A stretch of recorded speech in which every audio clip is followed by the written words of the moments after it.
Well, at the moment, we have joining us our Rise correspondent, Oba Adeoye from Ondo State, situated along the same Niger Delta basin as Bayelsa, where he is ready and waiting to give us the first in-swinger into the crucial governorship election taking place there.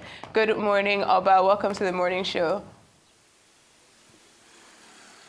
Yeah, thank you, Adesua. This is Akure, the state capital of Ondo State, and particularly very close to the headquarters of Akure South local government. And this polling unit you can see behind me, people are just queuing up to commence the process that INEC told us will start at 8 this morning. I've also visited a number of other polling units. Some INEC officials were just arriving their centers, while others, were comfortably seated, expecting voters to come out, to start the process. The last place I went to, a stone throw from here, I saw the youth corps members and some INEC officials, just sitting down, idle, not doing anything, because people have refused to come out. Don't forget that the registration for this election is an improvement from what was recorded in 2020. This election, about 2,053,000 people actually registered to participate in this process. But as we speak, only 86.5% of that figure have really picked their PVCs and are going to participate in this process for real. It is an improvement when you compare to what we had in 2020, but it is left to be seen if the voters' turnout will be an improvement, on what we had in 2020. We are still going around town. We were at INEC office this morning. We saw, detachment of policemen and other security men taking strategic positions around INEC office this morning. And the weather is calm. The atmosphere is cool. We can still see a couple of vehicles, some people on election duty, while some people are just trying to move from one point to another before the process gets into full throttle. But the INEC, the resident electoral commissioner, that's Oluwatoyin Babalola, has assured that everything is intact, everything is in place to ensure that we have a very credible process today. In the build-up to this election, INEC had a mock election in 12 polling units across 6 local governments, and the resident electoral commissioner told us that result from that exercise, will help them a great deal in determining what they are going to do with this particular election today. So we wait to see what will happen at the end of the day. Let me also tell you that this election, we expect more men to participate in the process than every other category of humans that have registered for the election, because according to the statistics released by INEC, more than 50% of the registered voters are men, while less than 50% are women, followed by the youth, then the elderly, and the physically challenged people. So we'll be on the lookout to how these categories of people are going to turn out for this election. Of course, the political parties, civil society organizations, and of course the media have done their bit in sensitizing the voters on what to do and what not to do at their various polling units. So we are just getting into the process right now. We'll get to see how the process goes on, and then we'll be able to draw, we'll be able to compare today's election with what we witnessed in the year 2020. All right, Oba Adeoye, thanks for that beautiful outlay of what is happening in Akure, where you are. But talk to us more about the expectations and the preparedness on both sides, in terms of INEC just giving assurance, in terms of observers, all around the place, and in terms of security. What does it look like, in terms of readiness? And then secondly, you mentioned in passing that people have refused to come out. This is just about 9 a.m. in the morning.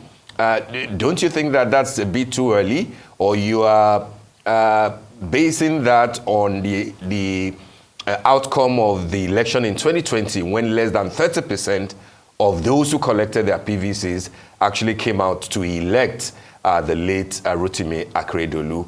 What do you think will be responsible if this is the pattern that we witness all day, and at the end of the day, less than 30% or 35, 40 are those that come out to actually exercise their franchise? All right, Steve, let me start with the second question. I told you that I visited a couple of other, polling units around here, and INEC told us that the exercise will start at exactly 8 a.m.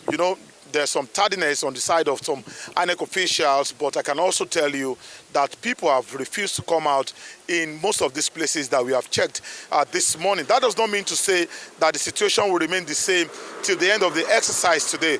We are still monitoring. But like you rightly observed, in 2020, a very, the turnout was not that impressive. And one will expect that there will be an improvement on that, just like we have had an improvement in the number of voters, registration and those who pick their PVC for this election. That again is left to be seen. By 4 p.m. or thereabout, we'll be able to say categorically if indeed the turnout of voters is anything to compare with what we had in 2020, or is going to be better, or is going to be worse than what we had in 2020. A number of factors, can be adduced for this, and one of them is voter sensitization, and of course the trust of the voters, the trust of the citizens in the credibility of the process is also another big factor. Remember that INEC has, conducted a number of other elections across the country this year, and we live in an age where information is everywhere. The people may not really be encouraged enough to come out and participate in the process. It may be a factor, but voter sensitization is another huge factor, like I mentioned earlier. The political parties in the build-up to this election have not really done much in that area based on what I have followed, since this process started. They've not been able to do much. What we have witnessed mostly from the political parties are just, verbal abuses, physical attacks, without even addressing issues, without even, talking to the people, telling the people what is expected of them and how they can be part of the process, or giving them an assurance that indeed whatever decision they make in this process will remain valid and will be respected. So the political parties really have not really done much in terms of voter sensitization in the build-up to this election. Maybe INEC, to an extent, INEC has, like I told you, they had mock exercise across 6 local governments. They've had a series of interactions with different stakeholders in this election, including the CSOs. But that, again, has not been seen to yield much result in terms of voters' turnout for this exercise. Now, going to your second question about the preparedness of security operatives, I have seen roadblocks around town this morning.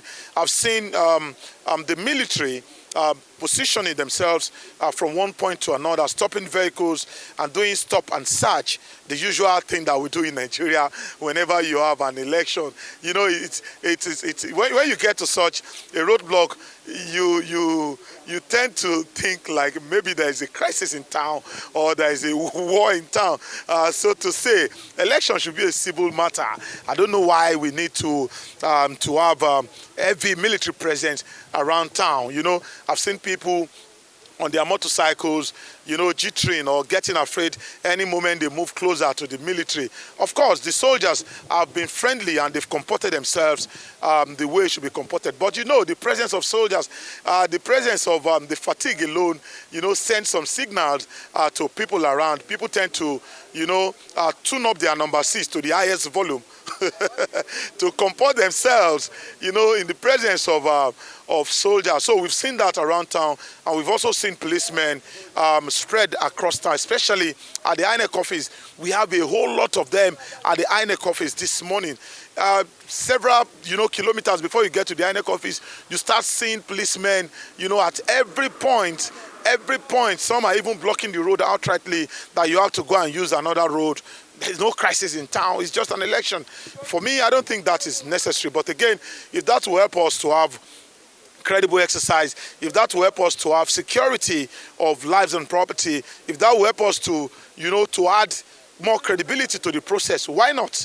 Why not? But the security men are on ground, the police, the civil defense corps, road safety officials, a whole lot of them, uniformed men all around town, taking positions and, of course, doing stop and search. And, we are just getting into the process. Like I said, as the process progresses, we'll be able to say for certain, we'll be able to measure their performance in this exercise. Thank you, Oba. Now, I want to ask if you've seen anything untoward.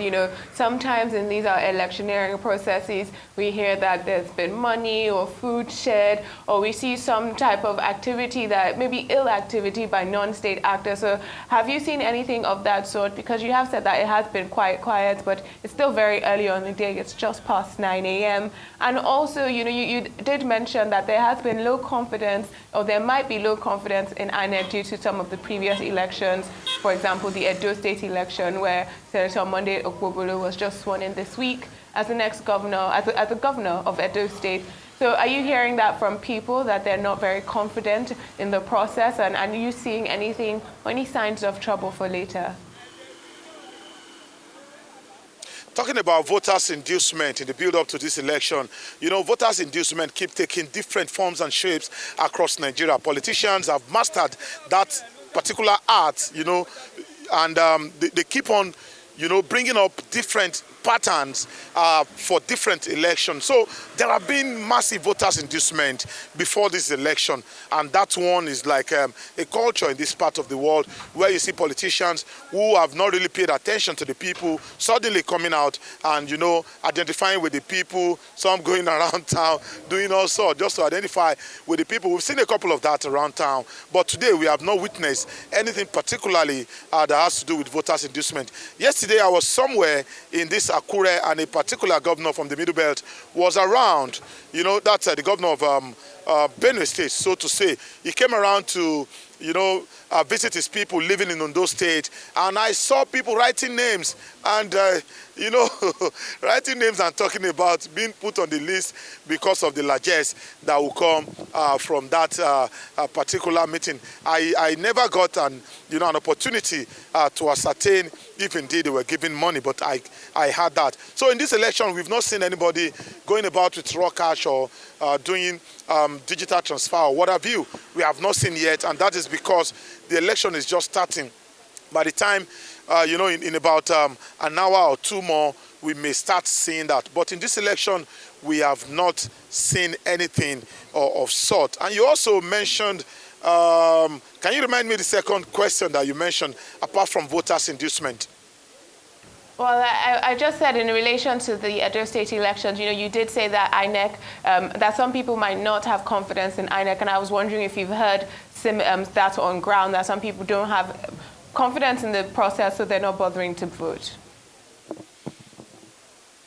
The excitement in town in the build-up to the election really was nothing to write home about. People were not really particularly moved that an election was looming in the state, perhaps because they have an idea of how the exercise will pan out at the end of the day. I cannot say for sure. Yesterday, people were just moving about, their daily activities, and informal interaction with some of them in the Yoruba revealed that they were not particularly moved, or they were not that excited to be part of the exercise. And this morning, like I told you, I've seen a number of polling units. I've seen INEC officials, I've seen youth corps members, I've seen security men taking positions without a single voter there. The last place we went to before we came here, there was not a single voter there. As a matter of fact, when we got there, we saw the ad hoc staff and, other officials on duty